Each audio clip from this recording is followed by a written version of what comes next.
اسی لیے اللہ نے کہا لقد من اللہ علی المؤمنین اذ بعث فیہم رسولا، یہ اللہ کا مومنین پر احسان ہے کہ رسول ان میں آیا. یہ رسول کا احسان نہیں ہے کہ اس نے اللہ کا تعارف کروایا. ہاں یہاں بالکل الٹ بات ہو رہی ہوتی ہے. اب تو رسول والی بات بھی نکل گئی، اب تو یہ بابوں میں ہی آ کے الجھے ہوئے ہیں. کہتے ہیں بابوں نے تعارف کرایا اللہ رسول کا ہمیں. فجر 2، ظہر 4، عصر 4، 3 مغرب، 4 عشاء، باقی جتنی نمازیں ہیں ان کا نام ہی ہے نفل. اور حیران کن بات، عربی میں نفل کہتے ہیں فالتو کو. مال غنیمت کے لیے ہے انفال. جس کا نام ہی ہے فالتو اس کو یہ کہہ رہے ہیں اس کے بغیر نماز ہی نہیں ہوتی.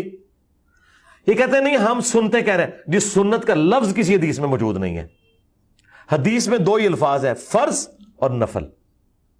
سنت فقہا کی ٹرم ہے کہ وہ نوافل جو نبی علیہ السلام نے ہمیشہ پڑھے ہم کہتے ہیں یہ سنت موقدہ ہیں.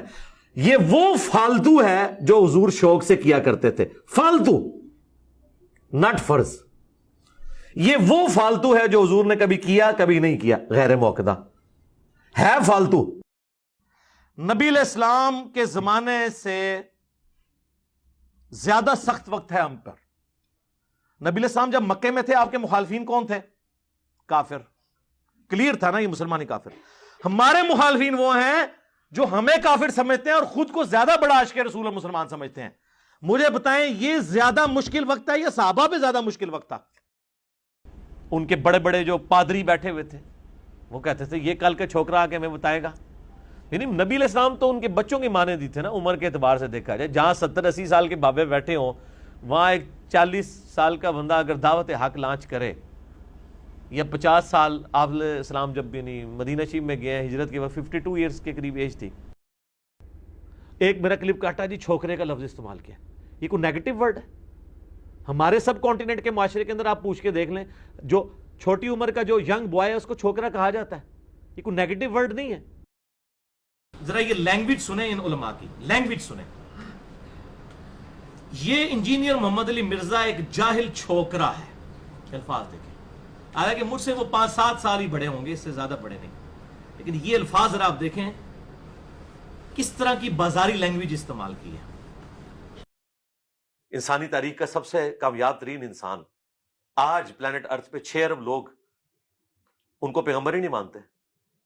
2 ارب کرسچنز انہیں دجال کہتے ہیں، نعوذ باللہ.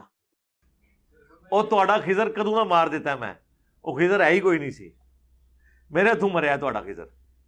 ٹھیک ہے نا، میں نے تو کتنے دلائل رکھے ہیں یار خدا کے لیے. خضر کو آپ نے مروا دیا میرے ہاتھوں. اب مجھے بتائیں اگر لوط علیہ السلام کو یہ پتا چل جائے کہ انجینئر صاحب کے سٹوڈنٹس 20 لاکھ سے زیادہ ہیں جو سبسکرائب کیے ہوئے ہیں، تو ان کے لیے قابل رشک بات ہوگی کہ نہیں؟ تو ہم یہ بتائیں گے کہ ہمارا کمال نہیں ہے، یہ ختم نبوت کی برکت سے یہ امت توحید ہے. یہ جو ہماری دعوت کا اتنا بڑا قد کاٹ ہوا ہے، یقین کریں میں تو کئی بار اکیلے میں بیٹھ کے لا حول ولا قوت الا باللہ، میرا تو وظیفہ ہی ہے، آپ کو پتہ ہے اسماء اعظم میں سے میں لائف سٹوریز بھی دیکھ رہا ہوتا ہوں. تو یہ سب کچھ رسول اللہ کی ختم نبوت کی برکت ہے صلی اللہ علیہ وآلہ وسلم. ادروائز اگلے انبیاء اگر اس امت کا اتنے بڑے لیول کے اوپر توحید کو قبول کرنا دیکھیں تو وہ تو ان کی آنکھوں کو یقین نہیں آئے گا کہ یار یہ ہو سکتا ہے ایسے کہ اتنے بڑے پیمانے کے اوپر لوگ حق قبول کریں. نوح علیہ السلام کو کیسے یقین آئے گا؟ 950 سال میں صرف 78 بندے ایمان لے کر آئے. کیونکہ توحید کا مطلب یہ ہے کہ اللہ کے سوا کوئی پیغمبر، کوئی فرشتہ، کوئی بزرگ، کوئی بابا، شاہی کوئی نہیں. توحید کا تو مطلب ہی یہی ہے کہ کوئی انسان اپنا پیشاب بھی نہیں روک سکتا، خواہ وہ پیغمبر ہو یا عام انسان ہو. دیکھیں دنیا میں صرف نبی علیہ السلام یا چند انبیاء ہیں جنہیں حکومتیں ملی ہیں، باقی تو سارے انبیاء جو ہیں وہ غلامی کی زندگی گزار کے گئے ہیں، کافروں کے انڈر. بنی اسرائیل کے بھی کئی پیغمبر انہیں حکومتیں نہیں. قرآن میں اللہ کے بعد سب سے زیادہ نام جس کا ہے وہ شیطان ہے، کسی پیغمبر کا بھی نام نہیں 3 دفعہ آیا.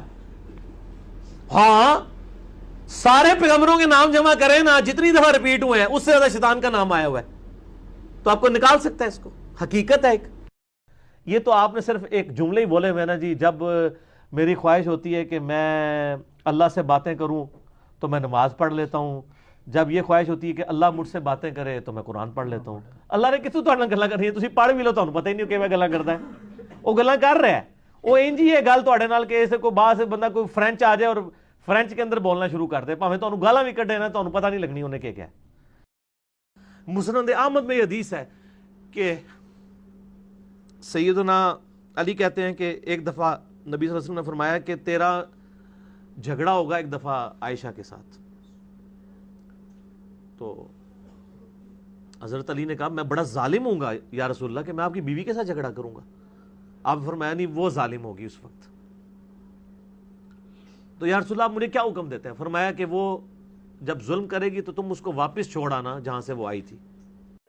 بخاری مسلم میں آتا ہے نبی علیہ السلام نے حضرت ابو سفیان کو 100 اونٹ گفٹ کر دیے غزوہ حنین کے موقع پر, صفوان کو 100 اونٹ دے دیے.